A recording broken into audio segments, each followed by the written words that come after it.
자, 창세기 7장을 이야기해 보도록 하겠습니다. 창세기 7장도 홍수 이야기입니다.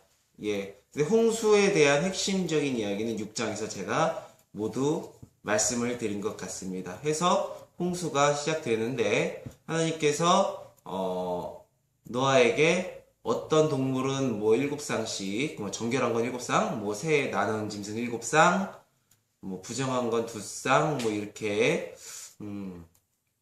킵해놓으라고, 예, 먹을 것까지 그렇게 같이 킵을 해놔라 하는 내용. 그리고 이제 비가 그 뒤에 쏟아지고 물이 며칠간 있었다 라는 내용까지가 또 약간 포인트 하나는 방주문을 사람이 닫은 게 아니라 하나님이 닫으셨다, 요 정도 포인트가 있는 장이라고 볼 수 있겠습니다. 그리고 동물들은 결국에 하나님이 원하시는 대로 말씀하신 대로 알아서 노아 앞에 나와서 방주 안으로 들어갔습니다.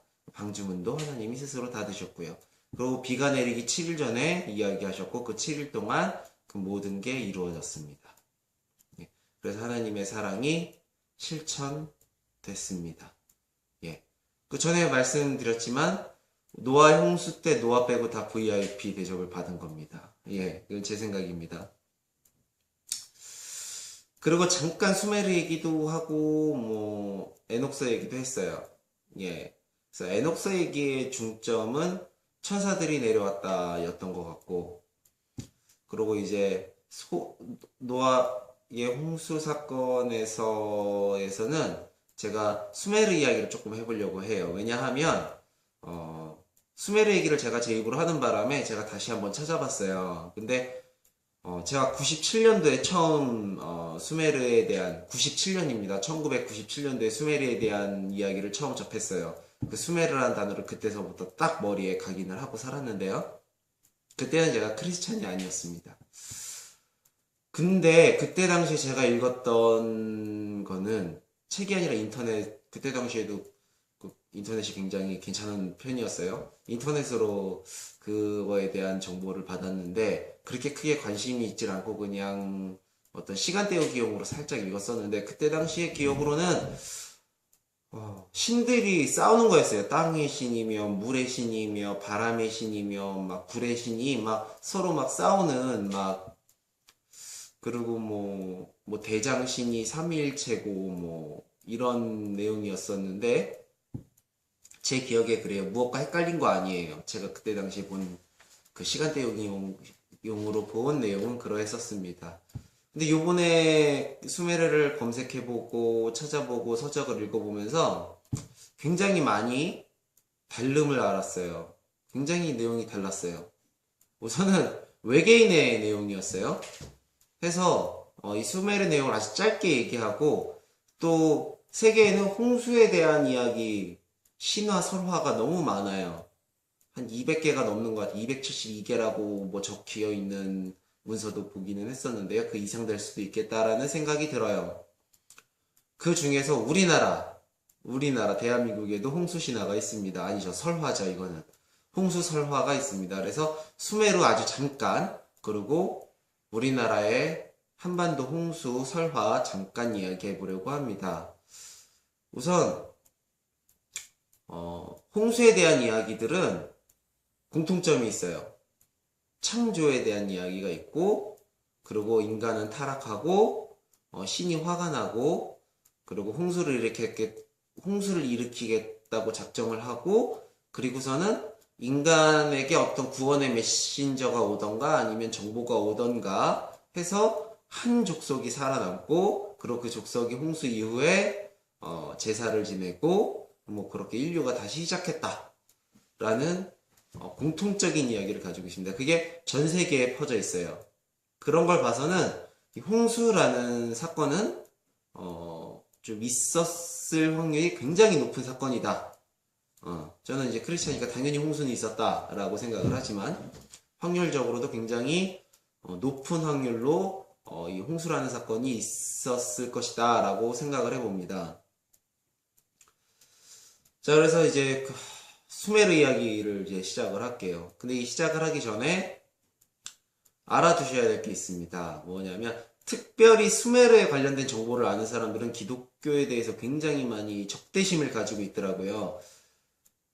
그들의 문서가 그 토판이 700여 년이 조금 안 되는 시간 먼저 기록됐다라는 것 때문에 너의 기독교는 신화야. 이 수메르가 진짜야. 라고 굉장히 열을 내더라고요. 그런 식으로 따지면 그리스 신화도 기독교의 내용보다 훨씬 앞서서 만들어진 내용입니다. 세계 수많은 이야기가 기독교 성경의 기록보다 앞서서 기록된 것들이 많아요.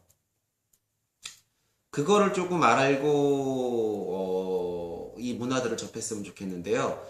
문자보다는 구전이 더 권위가 있었던 시대이고요. 그리고 연대 측정이라는 것이 나라별로 지역별로 대략 이쪽에서는 이 정도의 연대가 측정이 되는데 저쪽 지역에서는 또 다른 같은 개념으로 갖다가 넣었는데 다른 연대가 측정이 될 수 있다. 그래서 그 연대 측정의 오차는 1000년 정도가 된다. 그 이상 될 수도 있다. 아니면 그 이하 오차가 없을 수도 있고 이런 오차 범위를 가지고 있다라는 것을 아셨으면 좋겠고요. 그리고 그분들이 이야기한 게 기독교인들이 그 수메르 문화를 연구를 하다가 기독교에 너무 반하는 내용이 많아서 연구를 중단했다라는 주장을 하는데요. 그건 좀 많이 잘못된 거예요. 우선은 전문 지식인들이 기독교인들이 많았을 뿐이라고 저는 생각을 하고요. 그게 억울하면 기독교인이 아니신 전문가들이 그걸 연구하면 되겠습니다. 예. 그리고 한 가지 정도가 더 있었던 것 같은데, 과거 있었던 사건이 구전으로만 전해오면 문화적인 교류가 일어나게 되어 있습니다. 문화적인 교류가 일어나게 되어 있고, 그 본인들이 가지고 있는 정치적인 상황에 따라서, 권력층의 상황에 따라서 그 내용은 바뀌게 되어 있습니다. 아주 조금씩. 뼈다귀 하나 정도만 남기고, 예.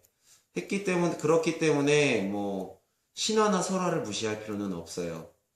다만, 그 내용의 구성에 있어서, 많은 차이를 가져올 수 있다. 라는 걸 알으셨으면 좋겠습니다. 그리고, 수메르 관련된 정보가, 문자가 있어요. 굉장히 발달된 문자가 있는 건데, 그건 굉장히, 수메르 문화에 대한, 찬사를 보내도 괜찮은 부분인 것 같습니다. 예. 다른 지역, 다른 문화권은 구전이 더, 글씨가 별로 발달이 되어 있지 않은 데에 비해서, 그곳에서는 문자가, 발달되어 있습니다. 김밥 먹어. 빵이 왔다고? 알았어. 꼭 금방 끝나니까? 이렇게. 예. 그렇게 보면 되겠습니다. 그리고 문자 해석면에 있어서 이런 게 생각나더라고요. 우리는 지금 기독교인들이 하나님의 이름을 정확하게 몰라요. 여호와 혹은 야훼 이런 식으로 표현을 합니다. 예. 지금 당장도 예수님, 예수와 지저스, 예. 모두 알고 있는 언어라서 그렇지만 다 알고 있는 언어이지만 똑같이 발음되고 똑같이 의미가 전달되지 않을 수 있다는 거죠. 특히 지금 우리 이제 그 번역기 같은 걸 보면 제가 한번 시연을 해볼게요. 영어나 일본어 같은 걸 제외하고 우리나라 말로 뭐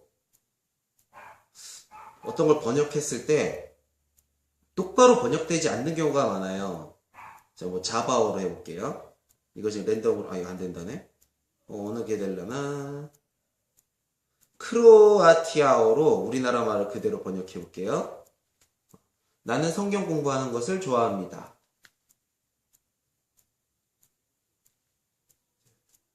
나는 성경 공부하는 것을 매우 매우 좋아합니다. 이건 정말 사랑스러운 일입니다. 라고 우리말로 제가 얘기를 했어요. 자, 크로아티아어로 뭐가 나왔는데 저기 보면은 크로아티아어로 이걸 제가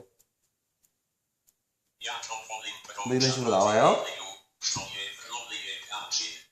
자, 이런 식으로 나온 크로아티아어를 다시 한국말로 바꿔볼게요.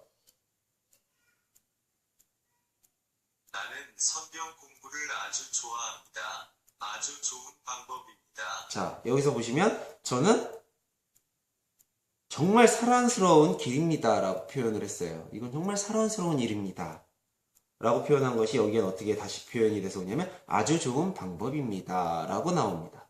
예. 뭐 이런 식으로 간단하게라도 현재 우리가 살아가고 있는 이 시대에서도 우리가 국가 간의 문화가 교류가 별로 없는 나라의 언어가 우리에게 전달이 될 때 아다르고 어다를 수 있는 편입니다. 그게 심해지면 의미 자체가 반대의 의미가 될 수도 있습니다. 심지어 수메르 시대와 지금 시대의 시간적인 차가 굉장히 심합니다. 그리고 문화적인 차이도 굉장히 심합니다. 더군다나 그 문자와 문자를 해석하는 데 있어서 살을 붙이지 않을 수가 없습니다. 예, 그런 거를 비교를 해볼 때 제가 수메르 문화에 대한 이야기를 들었을 때 그 표현력들이 너무 현실적이라서 너무 살을 과하게 갖다 붙인 거 아닌가라는 생각도 해보았습니다. 예, 수메르를 까고 싶지 않습니다. 너무 재밌게 읽었기 때문에. 그래서 이 재밌게 읽은 내용을 이제부터 시작하겠습니다. 자, 은하계에 태양과 달을 포함해서 수금제와부터 천해명해서 11개의 별이 있고 그 별들 이후에 하나의 별이 더 있습니다. 니비루라는 지금 과학적으로는 밝혀지지 않은 행성이 하나 있습니다. 이 행성은 태양계를 공전하는데 이 공전 주기가 지구의 3600년, 그러니까 지구에서 한 바퀴 도는 거 1년이라고 하죠.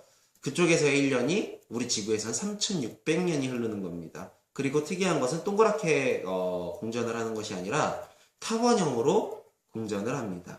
타원형으로 공전을 하고 그곳에는 굉장히 문명이 발달되어 있는데요. 그들끼리 전쟁을 심하게 해서 환경이 오염됐습니다. 그래서 그들은 환경을 정화할 필요가 있었고 그것이 금이 환경 정화에 굉장히 큰 역할을 한다는 것을 알았습니다.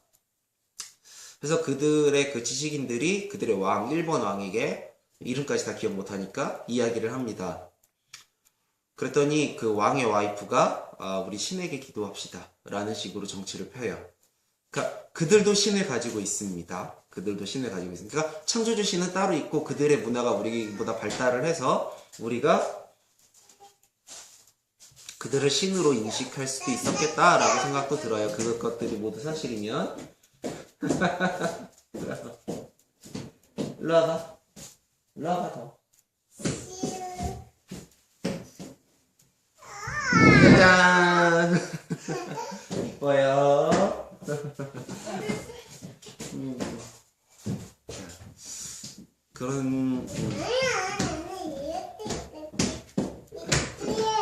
그럴 수 있다라고 보여집니다.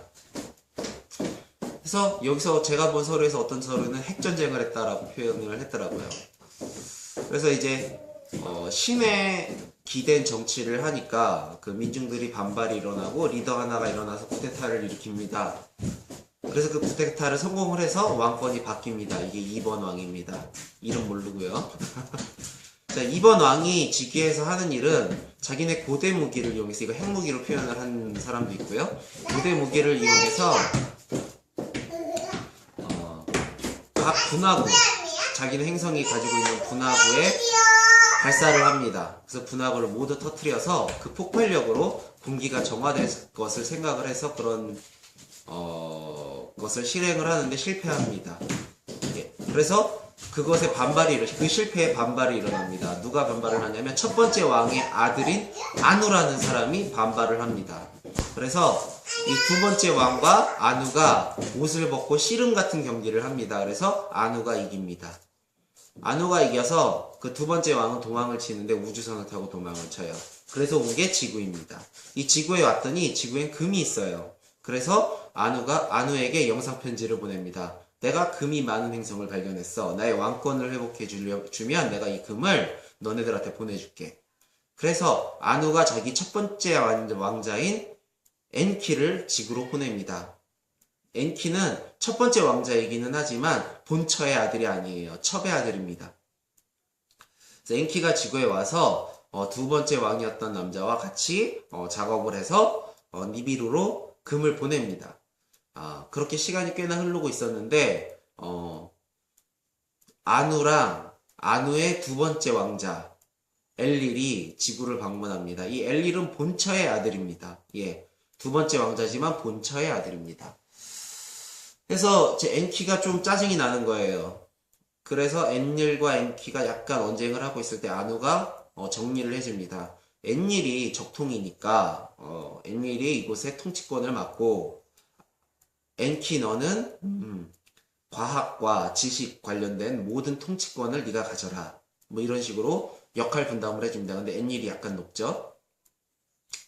그거를 두 번째 왕이었던 사람이 보니까 짜증이 나는 거예요. 이 지구는 내가 발견을 했는데 니들이 뭔데 니들끼리 난 왕권 회복해달라고 그러는데 니들끼리 왜 난리야 하면서 아누에게 다시 결투 신청을 합니다. 둘이 다시 옷을 벗고 씨름 같은 싸움을 하는데 또 아누가 이깁니다. 그래서 이 두 번째 왕이었던 사람이 화가 나서 아누의 거시기를, 그러니까 남성의 성기를 깨물어 버립니다. 그렇게 해서 두 번째 왕이었던 남자는 화성으로 쫓겨납니다. 화성에 우리 뭐 나사에서 무슨 사람 얼굴 같은 거를 찍었다라고 해서 인터넷에 유명한 그 사진 있잖아요. 그 사람의 형상이 그 사람의 죽음을 애도하는 어떤 건물들이다라는 표현을 그 자료에서 한 자료도 있었습니다. 그리고 이제 지구에서 이제 엔키와 엔일의 그 통치권 하에 지구는 돌아가고 아누는 니비루로 다시 돌아갑니다.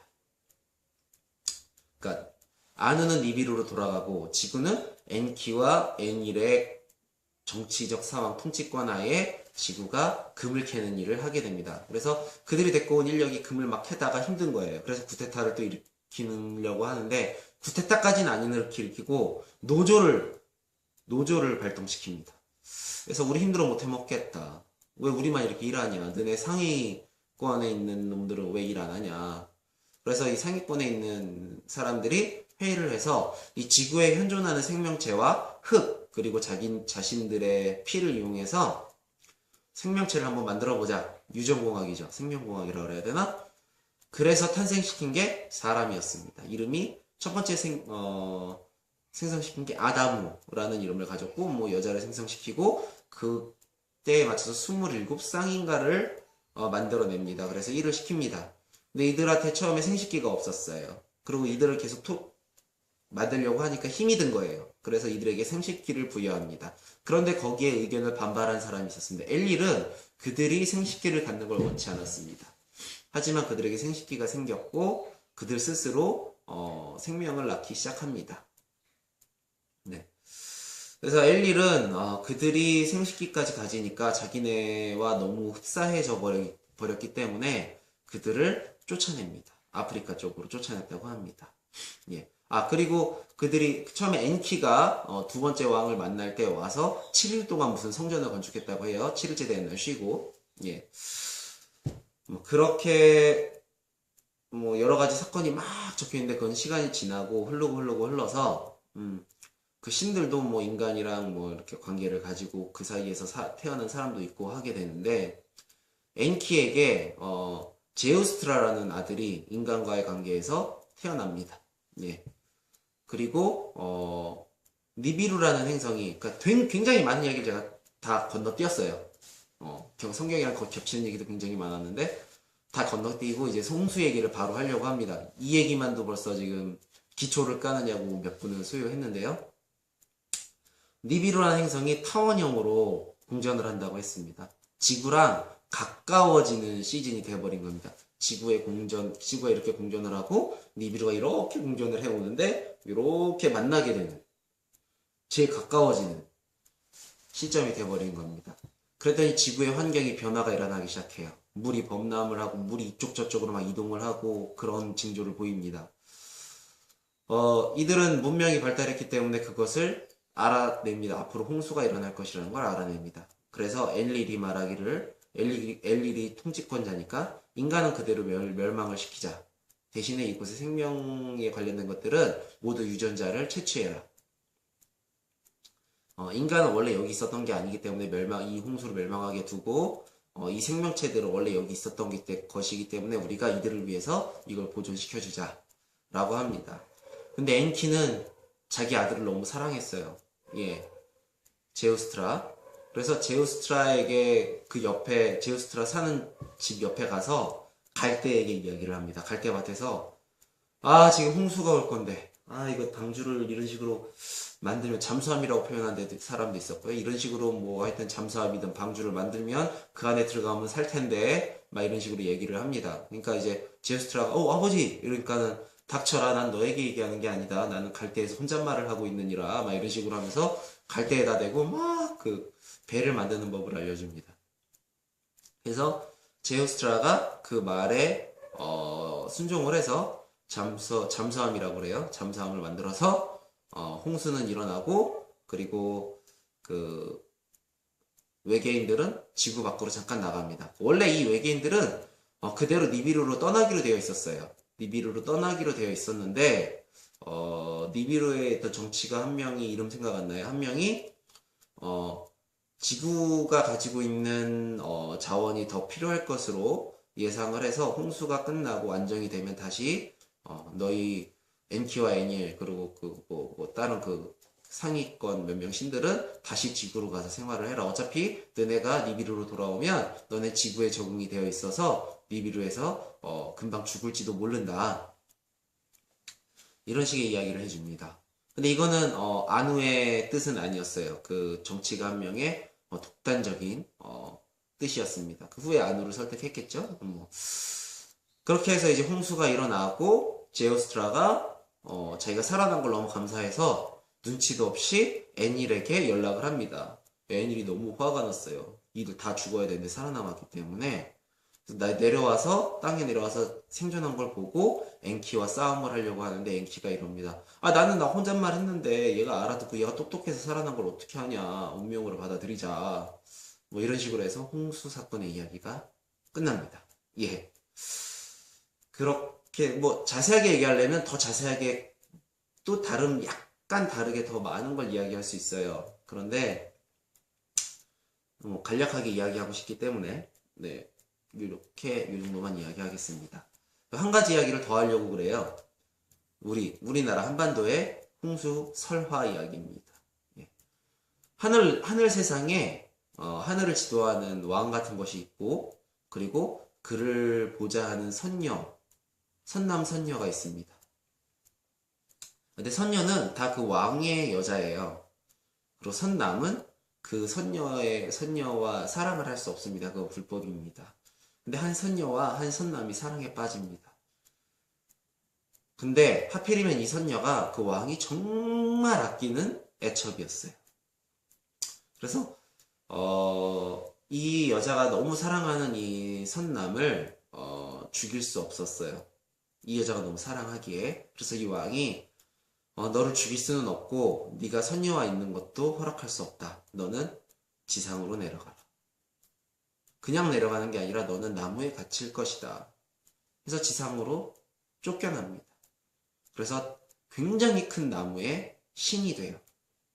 그 나무에 갇혀있는 신이 됩니다. 근데 어느 날 선녀가 이 나무신이 너무 보고 싶어서 내려옵니다. 내려와서 나무신과 뜨거운 사랑을 나눕니다. 애절한 사랑을 나눕니다. 그리고 아이를 낳습니다.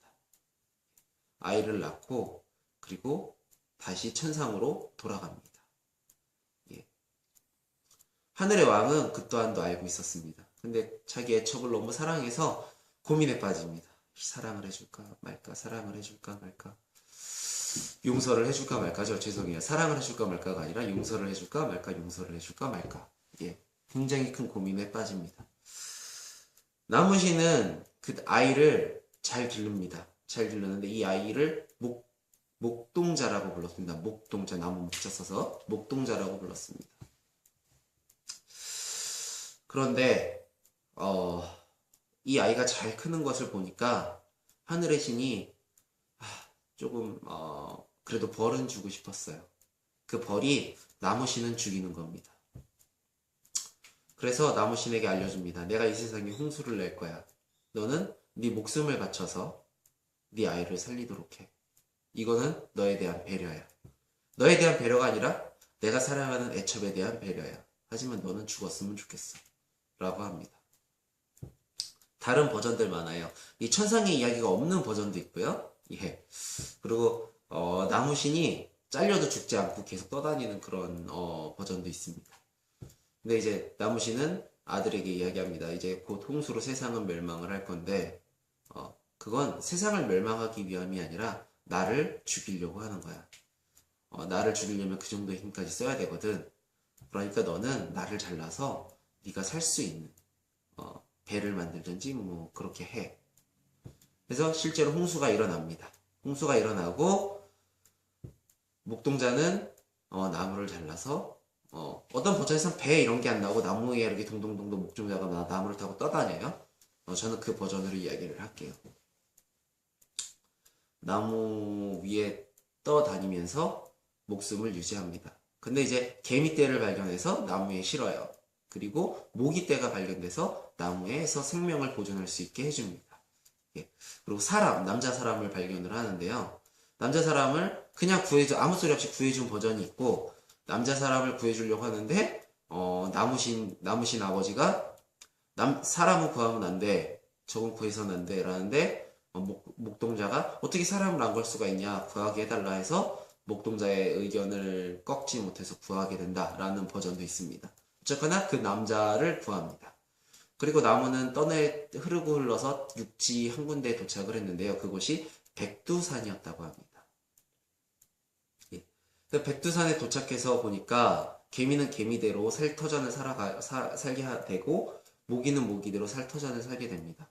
그리고 그곳은 피신해온 많은 생명체들이 있었습니다. 그리고 사람이 있었는데 노파 한 명과 여자 2명이 있었습니다.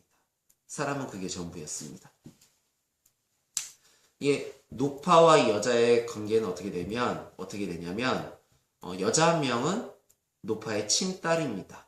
그리고 코가 높고 얼굴이 길쭉한 근데 아름다운 여자였습니다. 그리고 또 여자 한 명은 노파의 수양딸이었습니다. 코가 낮고 얼굴이 넙대대하게 생긴 그 나름대로 아름다움을 가지고 있는 여자였습니다. 그런데 목동자와 같이 온 살아나온 목동자가 구해준 지금부터 남자 1번이라고 하겠습니다. 그래서 목동자와 1번이 코가 높은 친딸을 사랑하게 됩니다. 예. 근데 이제 1번이 볼 때 목동자에게 그 1번을 빼앗기고 싶지 않아서 노파에게 그 목동자에 대한 이간질을 시킵니다. 근데 노파는 애초에 1번을 마음에 들어 했었어요. 자기 딸의 그 짝으로. 왜냐하면 1번은 똑똑해 보였고 준수해 보였고 잘생겼었습니다. 목동자가 못생겼다는 게 아니라 1번이 더 그랬다는 겁니다. 그래서 1번은 더 마음에 들어 했었습니다. 근데 1번은 그거는 알지 못했어요. 그래서 1번이 제 목동자는 사람이 아니다. 사람은 사람끼리 맺어져야 한다. 그래서 당신의 친딸을 내가 취하기를 원한다라는 의견을 계속 어필을 했습니다. 그래서 그 사람이 살려면 굉장히 많은 노동을 해야 되잖아요. 근데 1번이 그 노파에게 얘기를 하기를 목동자는 신통력이 있어서 이 일을 안 하고선도 우리를 편하게 해줄 수 있음에도 불구하고 쟤는 그런 신통력을 보이지 않는다. 쟤는 지가 인간이 아니라는 게 들킬까봐 겁내는 거다. 쟤는 이기적인 애다. 라고 이야기를 합니다. 그래서 노파는 목동자가 신의 아들이라는 이야기 자체를 믿지 못해요. 그래서 실험을 해보기로 합니다. 사고로 쌀이 쏟아진 것처럼 꾸밉니다. 그래서 나 바쁘게 1번이랑 이 사람들 어떻게 가야 되는데 목동자 네가 이 쌀을 다 제자리에다 옮겨줘 라고 이야기합니다. 그리고서는 숨어서 목동자가 하는 것을 지켜보죠. 근데 그 사건 전에 목동자에게 물어봅니다. 너 신통력이 있다며 우리 좀 도와줘라고 노파가 이야기한 적이 있어요. 그때 목동자가 나 신통력 같은 거 없어. 진짜 없었거든요. 나 신통력 같은 거 없어. 라고 이야기를 합니다. 그래서 노파가 약간 실망을 한 사건이 요 전에 있었어요. 그러니까 1번은 뭐냐? 목동자가 자기가 신통력이 없다고 얘기를 하면 거짓말쟁이인 거고, 신통력을 부려도 거짓말쟁이인 겁니다. 신통력을 부리면 인간이 아니게 되는 겁니다.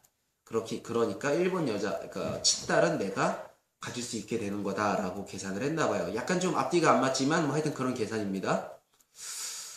그러니까 목동자가 이 쌀을 깔끔하게 담을 방법을 고민을 하고 있는데 개미들이 와서 목동자를 도와줍니다. 쌀을 한 톨 한 톨 들어다가 쌀통에다 다 집어넣는 거예요. 멀리서 노파가 이렇게 지켜볼 때는 초능력인 거예요. 완전히 쌀들이 저절로 막 들어가는 겁니다. 아, 저게 진짜 신의 아들이구나. 근데 문제는 노파의 마음에 원래 1번이 있었는데 갑자기 고민을 하는 거예요. 목동자가. 목동자가 신의 아들이면 자기 친딸이 저 남자와 결혼을 하면 신의 권위를 갖게 되는구나 라는 고민을 하게 됩니다. 근데 그러기에 1번이 너무 마음에 들고 목동자는 신의 아들이야.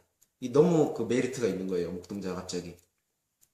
그래서 이렇게 고민을 하다가 에라이 모르겠다. 어느 날 집을 두 개를 놓고 한 집에는 1번 친딸, 1번이 아니라 한 집에는 친딸, 두 번째 집에는 수양딸을 넣어 놓습니다. 그리고 그 목동자와 1번에게 선택하게 합니다. 너희들이 먼저 가서 집에 들어가는 사람과 사는 것이다. 빨리 들어가든 늦게 들어가든 상관없다. 먼저 들어간 사람이 그 집에 들어간 사람과 사는 것이다. 라고 합니다. 그때 모기들이 목동자에게 와서 1번 친딸이 1번 계속 1번이래. 1번이 아니라 친딸이 저쪽 방에 있습니다. 라고 알려줍니다. 그래서 목동자는 신속하게 그쪽 방으로 이동을 합니다. 근데 1번은 머리가 좋아서 목동자의 행동을 딱 보고 목동자가 신통력이 있다라고 생각을 하고 있기 때문에 저기에 친딸이 있구나라는 걸 직감하게 됩니다. 그래서 재빠르게 그 친딸에게 달려갑니다. 근데 모기들이 1번을 방해합니다. 1번을 막 물어뜯고 앞을 나아가지 못하게 합니다. 그 사이에 목동자가 친딸의 방에 들어가게 됩니다. 그래서 1번은 어쩔 수 없이 수양딸의 방에 들어가게 돼요. 네. 자, 그렇게 돼서 목동자는 1번 딸과 행복하게 살았다고 합니다. 1번 딸이란다. 친딸과 행복하게 살았다고 합니다. 그리고 1번은 목동자의 신통력을 인정하고 자기가 이길 수 없음을 받아들입니다. 그리고 그들의 행복을 빌어주었고요. 근데 놀라운 것은 이 수양딸이 너무 지혜롭고 너무 아내로서 훌륭한 사람이라서 정말 둘이 더욱더 행복하게 살았다고 합니다. 그래서 한반도에는 얼굴이 길고 코가 높은 사람과 얼굴이 둥글고 코가 낮은 사람, 그리고 그들이 또 만나서 결혼을 해서 얼굴이 길고 코가 낮은 사람, 뭐 이런 종류들의 사람들이 살게 됐다고 합니다. 예. 이런 이야기가 우리나라에도 설화로 전해집니다. 노아의 홍수에서 짚어드릴 포인트는, 저의 포인트는 그겁니다. 전 6장에서도 이야기를 했는데요. 하나님이 물로써 우리의 죄를 씻어주었다. 우리에게 화가 나신 것이 아니라 우리를 너무 사랑하셔서 안타까워하셔서 우리가 사단의 그 마음에 선악과를 먹음으로써 사단이 준 그 마음에 그 휘둘리고 이용당하는 그것을 너무 속상해 하셔서 특별하게 인간을 씻어주신 사건이다. 그 죄악성을 씻어주려면 육체와 함께 떨궈트려야 될 필요가 있었고 그 영혼을 그런 식으로밖에 건질 수가 없었기 때문에 홍수를 일으키신 것이다. 그러니까 그들 모두가 VIP다. 그리고 노아는 인간으로서의 삶을 다시 한번 희망하시기에 내놓은 씨앗이다. 예. 그리고 다시는 이런 식으로 세상을 멸망하게 하지 않겠다라고 얘기하십니다. 그러니까 다시는 이런 특혜를 인간들에게 주지 않겠다라는 이야기이기도 합니다. 그리고 예수 그리스도에 대한 방법으로 인간을 구원하시겠다라는 그 사랑의 마음이 포인트라고 저는 말씀을 드린 적이 있습니다. 저의 생각입니다. 여러분, 틀에 갇히지 않으시고 많은 정보를 얻으셔서 올바른 하나님을 만나시길 바랍니다. 그리고 세상 수많은 홍수 신화와 설화 중에 인간을 사랑해서 창조했다라는 창조 신화가 있는 것은 성경밖에 없습니다. 나머지는 인간을 노예로 부리기 위해, 도구로 사용하기 위해 만들었습니다. 그리고 인간에게 화가 나서 인간을 멸망시키기 위해 홍수를 일으켰습니다. 하지만 성경은 다릅니다. 인간을 사랑하셔서 인간을 만드셨고, 인간을 위하셔서 홍수를 일으키시게 된 겁니다. 저희 기준에서. 성경은 유일하게 그것이 다릅니다. 정말 유일하게 성경만이 그것이 다릅니다. 나머지는 이용합니다, 인간을. 예. 여러분 많은 공부를 하시고 많은 정보를 얻으셔서 하나님과 올바른 소통을 하실 수 있길 바랍니다. 감사합니다. 창세기 8장에서 뵙겠습니다.